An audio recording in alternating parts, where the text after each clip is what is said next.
We have a great panel this morning. I'm not going to read all of their bios to you because you're very smart people and you can read, but I will tell you who they are and what they do. Jim Sobolka is the president of the Council for the Accreditation of Education Preparation. And as president, he's focused on making accreditation a lever for change and reform in education preparation to meet our nation's needs for good teachers. Marcia, I have to make sure I don't say Marcia Fetters is the interim associate dean and director of teacher education at Western Michigan University and holds a joint appointment in the Department of Teaching, Learning, and Leadership within the College of Education. Dr. Janice Poda is the Strategic Initiative Director for the Education Workforce at the Council of Chief State School Officers, and she leads the work of assisting states with developing and implementing coherent and comprehensive systems of educator effectiveness. And Dr. Alyssa Chapman is Vice President for Academic and University Programs at the University of North Carolina, where she has the responsibility for advancing efforts within the university to prepare more higher quality teachers and school leaders for schools in North Carolina. So this is our panel, and Jim, I'm going to start with you with that issue that Governor Hunt raised and that Jay Robinson raised a long time ago. We are not getting as many kids coming into teacher preparation as we once did. So talk a little bit about what your organization has been doing, what accreditation does to help attract and bring good teachers, good students into teacher education, and how we're going to address this problem. Well, thank you, Brenda, and good morning, everyone. Well, I think first in addressing this issue of declining enrollments, we should recognize that it's a symptom.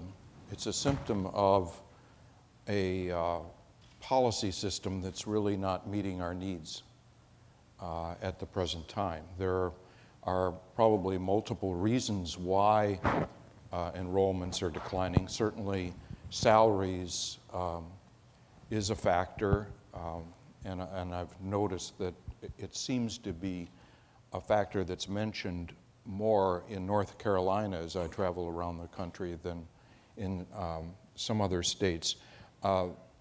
Working conditions within schools is a factor in attracting a top talent pool. The flat structure for the career, few opportunities to move forward, and then I think the negative discourse that we've had about teachers and teaching over the last decade has kind of taken a toll as well. All of these things send signals to talented people who have other options. So I think we have to look at the multiple causes, and we have to think about how we can redesign a system that's going to attract and retain talent. Now, the organization that I head, CAPE, is the new accreditor, the national accreditor. And so we have an opportunity through accreditation to really try to emphasize how to attract a diverse, talented pool of candidates by raising the entry requirements for preparation programs, and at the same time emphasizing the importance of recruitment, because I don't think we're going to solve the problem merely by raising entry requirements. We're going to have to find new ways of recruiting for this talent pool. So CAPE really puts a lot of emphasis upon this, and one of the strategies we emphasize for recruitment is much stronger partnerships between P-12 schools and the preparation programs. The partnerships should be opportunities to recruit more strategically from the student bodies of the districts that are served by the preparation programs. So that's at the front end. Of course, there's a lot that needs to be done about retaining people once you do prepare them and put them in positions. And preparation programs have something to say about that and have some responsibilities. They should be part of the entire mentoring induction system that provides support so that we don't lose 50% of those that we hire within the first 3 to 5 years. It's an issue that requires a systemic response, and I've just mentioned a few of the things that we focus on. And I want to underscore something that Governor Hunt mentioned. It is also about strengthening the pool of principals that are going to have to support the talent pool that we're recruiting among teachers. So it's not just about teachers, it's about recruiting and preparing and retaining a very strong talent pool among building principals. So I want to make sure that all of you in our audience knows that this is not going to be one of those things where there's a lot of conversation up here and a lot of listening out there. Feel free at any time to ask any of our panelists a question as we go along, particularly in terms of what they're commenting on. And though I have other specific questions for our panelists, I want to ask all three of the other panelists, do you have comments about this issue of declining enrollments and what can be done about it? I'd like to pick up on what Jim said about supporting teachers, and listening yesterday to the panel of 3 teachers, we heard that from them on several occasions, that the importance of support. And I think the best way to recruit teachers into the profession is to support the ones that are already there, because they are the best recruiters of all to get people to come into the teaching profession. And when I heard some of the teachers yesterday talking about the fear that teachers have today and the worry that they have about what they're doing in their classrooms, I think those are the things that keep people from wanting to pursue education as a career. I'm real fortunate. I have one daughter, and she went to college and majored in political science and worked in politics for a while, and called me one afternoon and said, you know, can I come over and have dinner with you tonight? And I said, absolutely, come on over. And the first thing she said was, you know, Mom, what do you think? Is it okay with you if I go back to school and become a teacher? And as an educator myself, I couldn't have thought of anything that I would rather have seen my own child do, which is to go into education. And unfortunately, I don't think all teachers feel that way. And when they send messages to kids about how difficult things are and how hard it is. And so until we address the teachers that we already have in the system and help them to see also the rewards as well as the benefits and the challenges of what it is to be a teacher, I'm not sure we're going to be able to recruit the young people that we need to come into the profession. Alyssa?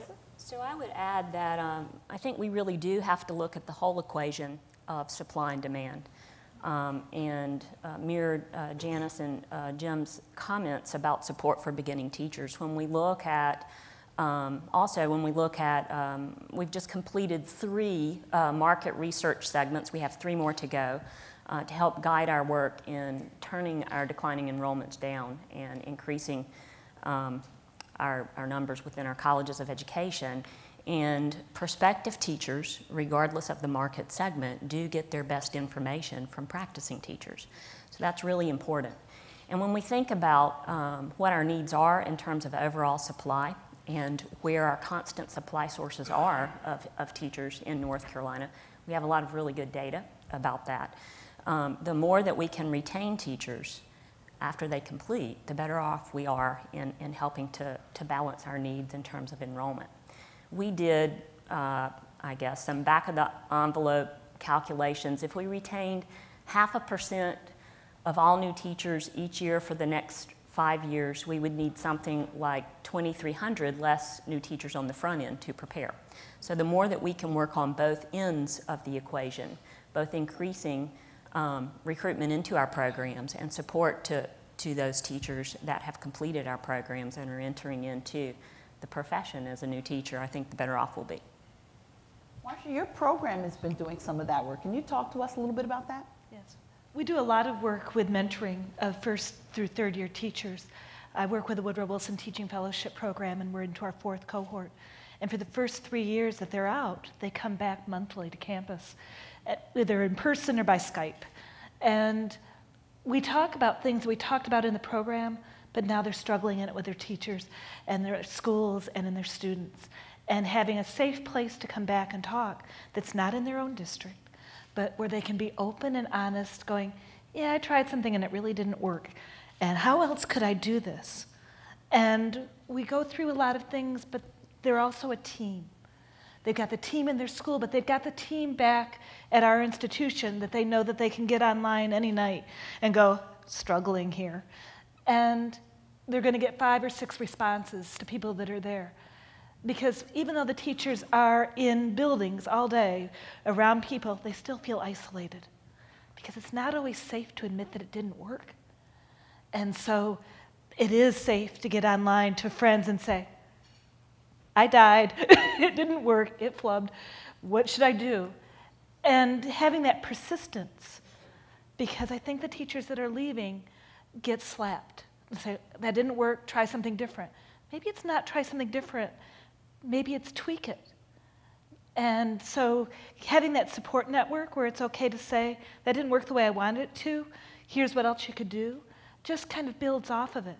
And that doesn't matter if they're a 22-year-old just finishing their teacher ed program, or if they're somebody that had another career and came back into teaching, and they're in their 40s or 50s. They're beginning teachers. They're teachers in general, where the kids are struggling. And to have a safe place and have that environment just means they're staying longer because they don't give up as quickly. So what about UNC's new teacher support program? So yes, we have just recently, with the support from the Department of Public Instruction, developed a program of support for beginning teachers, teachers in their first 3 years of service in our public schools. The goal of the program is to improve the effectiveness of those beginning teachers. The program has 3 primary features. One is to focus on the instructional skills through an institute that we conduct for the teacher at the beginning of their entrance into the profession. Of course, professional development is also a strong component of that program. And most importantly, instructional coaching in the classroom is the 3rd component. This year, we are serving 1,000 teachers approximately in 112 schools and 28 school districts across the state. We're predominantly in the state's lowest performing schools. The program was originally funded through Race to the Top funds, and the General Assembly, because of the outcomes and success of the program, sought to provide funding for the program to continue in this past short session. So we're very pleased with that. The outcomes from our evaluation and research are quite positive. Teachers that have been served by the program are retained in the profession in North Carolina, in their districts and in their schools at higher rates than teachers not served by the program. And we also have some initial impact data in terms of student achievement. So teachers that have been served by the program have greater impacts on student achievement, particularly in elementary grades, in mathematics and English language arts. And we continue to do our research on this program, but we're very pleased with the progress we've made. We've certainly built the program in collaboration with our K-12 partners and others like Teach for America, who are a strong component of the institute that we deliver each year to those candidates.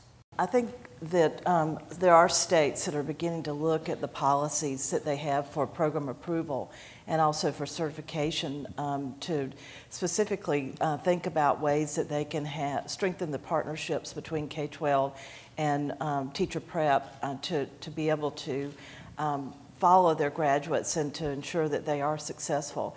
And the policies are our way of communicating to programs as well as individual candidates what we expect. for a teacher preparation program. I believe that there's a body of knowledge and skill that a new person has to have when they enter the profession, knowing that they're going to continue to get much more sophisticated over time. But there is something that we need to clarify for everybody so we understand the expectations of what a teacher preparation program needs to do, and then what the K-12 system needs to do to continue to help that person grow. So one of the things I like about the Singapore system, and we know that that's one of the countries that's held up as a model, and what they do a nice job of is foreshadowing to their candidates what else they need to learn. Like, we're going to teach you this as a candidate in our program, but when you get into the school system, you need to continuously learn about whatever it is. And I think that that's going back to what Governor Hunt said this morning about good principals are constantly learning. Good teachers are constantly learning. And you heard James Ford yesterday say that it's really learning, teaching students how to learn. That's what I think teacher preparation programs need to do too, is to teach their candidates how to continuously learn to get better as a professional educator. And so that's an important piece of the communication that we as state policy people need to think about, how we communicate that so that everybody understands what their role is and how the system can work seamlessly together. Have a question? Yes, what supports do principals need to be effective? Marcia? Yeah. They need to know that it's a team effort, and they need that ongoing support from their peers, but also from the teachers that they're working with. Quite often there seems to be an isolation, and they're talking at each other, but not necessarily with each other on things. And so having those opportunities to visit other schools and talking to teachers, having those opportunities to see what other models are out there, there gets to be a power struggle sometimes when they want to talk to their own staff about it, and they don't always get the honesty of what they need. But taking the opportunities to talk to teachers in other schools, getting together and listening to other teachers in other groups, talking about it, but then having their own groups to go back and how could we work together? How are you working on this issue? How am I working on this issue? And having those opportunities. I think too often we get into these big meetings and here's what I do. And it's not, we don't take the opportunity sometimes to say, here's what I'm still struggling with. And so creating those safe spaces, not to just present, but to share and actually collaborate. Because if we think about, and we do this all the time in our teacher advisory groups, it's getting groups of people together from different points of view to talk about it, not just the same point of view. And all those different opportunities can just help build it. I think our teacher leaders and our principals have learned more from coming to listen to third-year teachers sometimes on our Saturdays, because the third-year teachers are going, well, the first year this didn't really work, and I tried this, and like that. And they're not preparing their principals to deal with those first and second-year teachers as much. And so they've come a couple of Saturdays and listened to our first and second and third-year teachers, and they're going, oh. Because there's well, somebody's going to mentor you. Sometimes mentoring means somebody showed them where the copy machine is.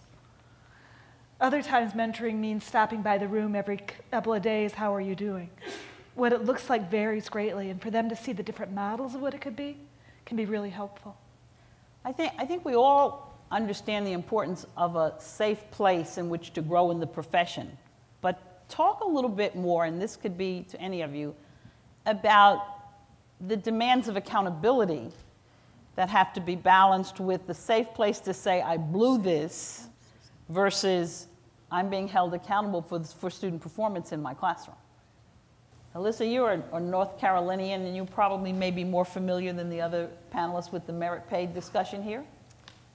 Well, so I think central to that issue is the fact that we've already talked about our declining enrollments is quite significant within our teacher preparation programs in the UNC system. So I think we have to keep that in mind.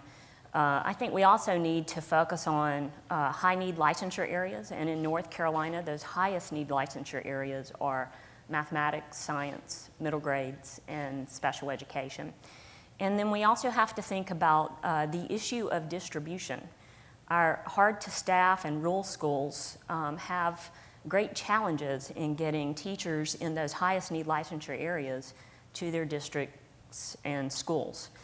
So balancing those issues and coming up with creative ways, perhaps through pay, that we can address high need licensure areas distribution, I think is critical.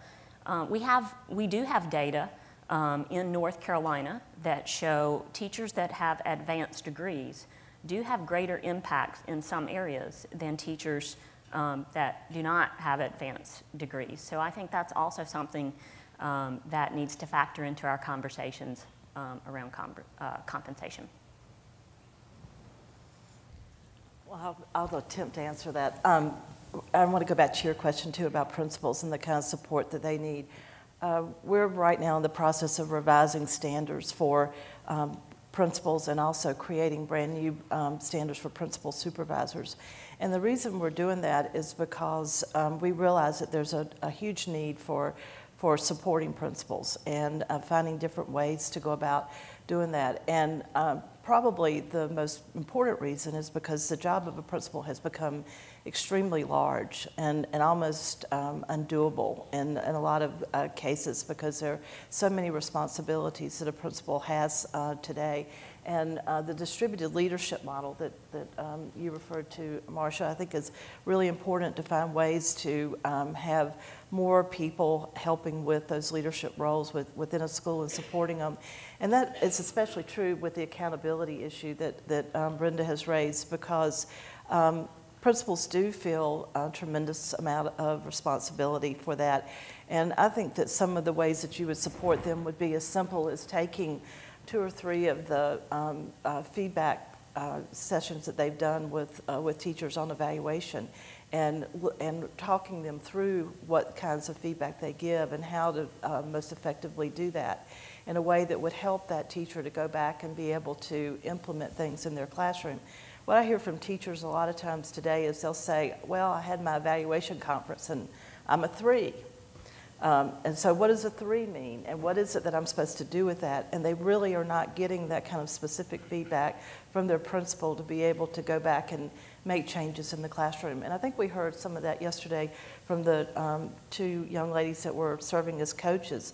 That's the kind of feedback that they're giving on a daily basis because that is an example of distributed leadership where they are taking on roles that maybe traditionally principals have had, but in today's environment cannot do all of those kinds of things. And so I think that that's the kind of support that I see principals needing. I think they also need a mentor that they can talk about in a safe place what those issues are, how to solve them, somebody they can pick up the phone and say, you will not believe what happened today. Can you give me some help in dealing with that? So I think we have to realize, number one, that principals definitely need support. And I'm not sure that we've done nearly as effective of a job of doing that in the past that we need to do in the future. And then also thinking about the accountability. And I know with the team of people that I work with, we never say accountability without saying support. That the 2 of them have to go hand in hand. And if you only talk about one without the other, then you're not going to get the success that you want, in my opinion.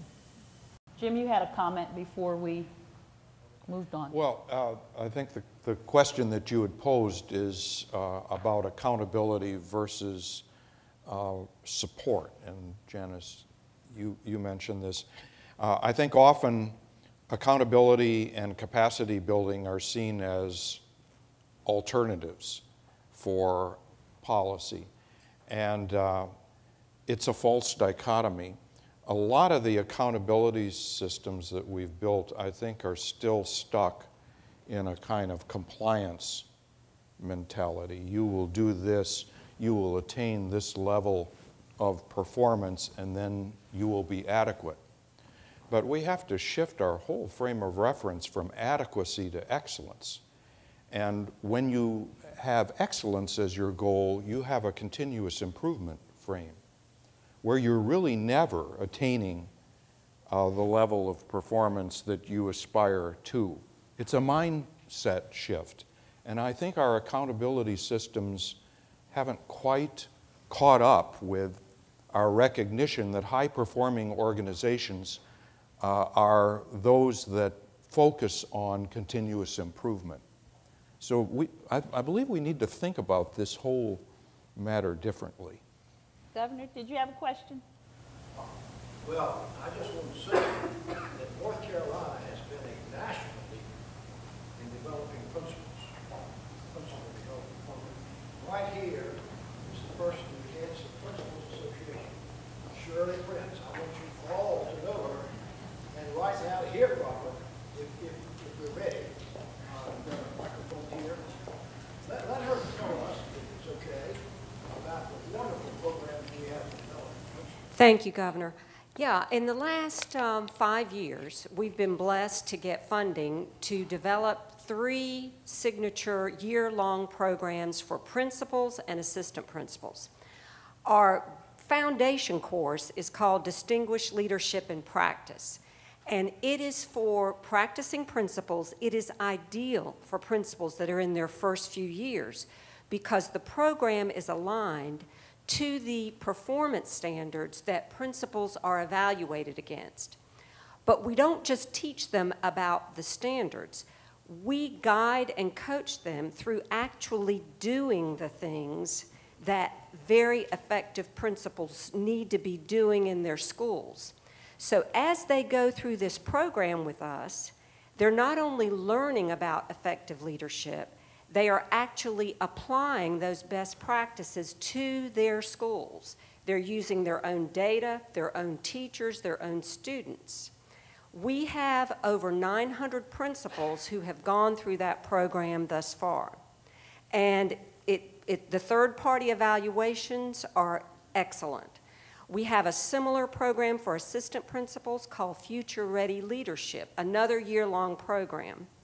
And then we have another one called Distinguished Leadership for Digital Learning. And we are just getting ready to start a new group in that. We had our pilot cohort that we just completed. It is a 2-year program that guides principals through actually implementing and doing the things in their schools that will assure a successful transformation to blended learning, digital learning in their schools. All of this was funded through Race to the Top funds. We were able to do it in a way that is very cost effective. We use our own in-state trainers practicing principals, practicing superintendents, former principals, former superintendents, so it's very cost effective. Thank you, Governor, for allowing me to put a little plug in. We recognize that we lose a lot of individuals from the profession in the early years of teaching. Is there something about our preparation programs that they really aren't ready for what they get when they walk into a classroom? Yes, that we can change preparation to really prepare them for the reality of teaching? I think regrettably that is the case. And, you know, a century ago, medicine became a clinically based profession. It's exactly 100 years ago with the Flexner Report. And in our field of education, we have yet to make this full transition to a clinically based profession. I think it actually is relevant to the comment that you made, sir, that it's not just in creating a much more clinically based preparation, but once someone is in a role, giving them opportunities to grow in a clinically based frame of reference. So preparation needs to shift to a much more clinically based approach, and that is part of CAPE's new standards. And it's not just a matter of the time that you have in the field, it's really how one scaffolds conceptual learning with opportunities to learn how to practice, so that by the time one graduates from a program, One is able to function in today's classrooms with diverse learners around challenging goals for those learners. And unfortunately, that has not been the case in many of our preparation programs. And it's also the case that often within a particular program, it's very uneven. One candidate is produced who is very effective, while another is not. So it's a very important redesign issue, and I think then it has to be reflected in the way in which teaching roles and leadership roles are structured once the people are in the field. Marcia, Alicia, you want to speak to the clinical practice approach? Well, I couldn't agree more. That has been a very keen focus of our Board of Governors subcommittee on teacher and school leader preparation and quality. And we are looking at moving our programs to have year-long internships and embedded clinical practice throughout the preparation of our teachers.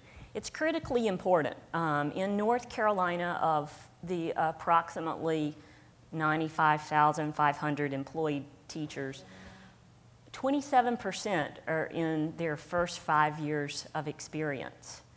About 7% are in their first year of teaching.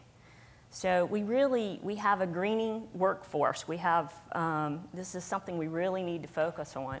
And the more we can do to help prepare them in clinical practice before they become teachers, I think we'll be better off. I think there is also one element of clinical practice that colleges of ed really could work on in different ways, and it goes back to the accountability. We talk a lot about content, we talk a lot about pedagogy. We don't talk about how they're going to be evaluated as a first or a second year teacher as strongly as we could and should. And so we kind of say, okay, you're ready. Congratulations, you got the new job. And then they get the first meeting in August or September. And so what is your plan for the year? What's your goal? How are you going to meet it? We're not necessarily preparing them well enough to be ready for that first year teacher evaluation or second year teacher evaluation. We kind of think they're getting it in the field if they're in a clinical experience and their mentor may be sharing it with them, but their mentor may not be sharing it with them. And we're not being consistent enough of saying there's beyond just the accountability with the student grades, but here's how you're going to prove what you're doing is working. Here's how you're going to prove student growth. They've got their individual measures, but they don't necessarily understand the whole system. And if we can't get it in the initial preparation, then it's got to be part of the mentoring that happens during that induction period to really prepare them to be advocates for themselves and really promote what is working well, but also how to keep track of it and how to build off of that. Governor Hunt asked me to sort of share my thoughts, given the comments that you guys made regarding the practice. Yes, sir. Given the comments that you guys made about the practices in Singapore, where the teachers go and observe a master teacher. I'm actually going this summer. I get to go to Singapore and Malaysia as part of this gig, and I'm excited to see that and hope to pull some things back. And so Governor Hunt asked me, why don't we allow teachers to take days and go watch other master teachers? And so from a practical standpoint, it's because usually our work days are all the same day. So in other words, if I have a work day, everyone else does too. And so he suggested, maybe we take a day to do that. And my comment to him was, absolutely, I think that would be helpful. I think it would have to happen outside of our own school buildings from a standpoint of competitiveness and sort of, that safeness and that environment. I also mentioned that for me, one of the things that greatly impacted my own practice, even though I teach high school English, has been during the time that I was out of the classroom, spending time in my own children's classrooms. I learned more about teaching literacy in my children's second grade classroom from a master teacher. Just let me file your stuff and listen, right? But being able to do some vertical alignment as well, I think knowing what's coming before you and what they really should know before they get to you is helpful as a teacher. And so is the opposite is also true for those elementary and middle teachers to see what is expected when they get to the high school level. We have a lot of conversations at our schools. Well, why don't the middle school, I teach high school, why don't the middle school teachers do X? I have friends who are middle school teachers. They say the same things about the elementary school teachers, and they say, well, why are the high school teachers doing this? And so I think the more opportunities that we have to, in a non-threatening way, observe each other and have those conversations, the better. I would also say that being asked to be a teacher, can we send somebody in to shadow you today because you're doing excellent work? Again, that goes, but that's free. Right? And that builds up that teacher who's being recognized for excellent work. And so I think that's something that he asked me about that is a valid thing to consider. So I've gotten my high sign from my boss over here, and I'd like to ask you to join me in thanking the panel. I think we could have had this conversation go on for a lot longer, so join me in thanking our panel. Well, a terrific panel and terrific questions and thinking from all of you. We really appreciate the work all of you do in your lives and being here today and sharing that all with us. Now, I want you all to reflect on a couple of things. We've got great needs in North Carolina. We got a long way to go. We've got a lot of failing schools. Yes, our graduation rate's gone up some. We're proud of that. But we've got a lot of failing schools in North Carolina and failing students. But North Carolina has historically done some amazing things about it. For example, you're just talking about how we might do merit pay. We had something one time called the ABCs. Do you all remember that? North Carolina did it better than any place in America. Nobody else was close. We just didn't brag about it enough. One year when I was governor, over $100 million went out to the schools that gained a year's worth of learning. And teachers, I think, got a 7.5% salary increase in those schools. They shared it. Every teacher in the school got the 7.5%. If the school as a whole made the progress, see? And then we experimented a while. Senator Lee, you were the leader on this, of schools where they gained not 100%, in other words, a full grade increase in learning, but 110% or something like that. Gave them another 7.5%. But it went to the whole school, and all the teachers shared in it. So there's an example. North Carolina did something else one time. We provided a mentor for every new teacher. How many of you remember that? Maybe most of you don't. A mentor for every new teacher. And then we decided 1 year wasn't enough, so we added the second year. It cost money. It was a good investment. Now, both of these things have gone away, partly because of some tough times. But what I wanted to say to all of you in the legislature is North Carolina has had a big vision. You're going to hear about a big vision on our last panel. We've had a big vision. We've done some big, bold, best-in-the-nation things.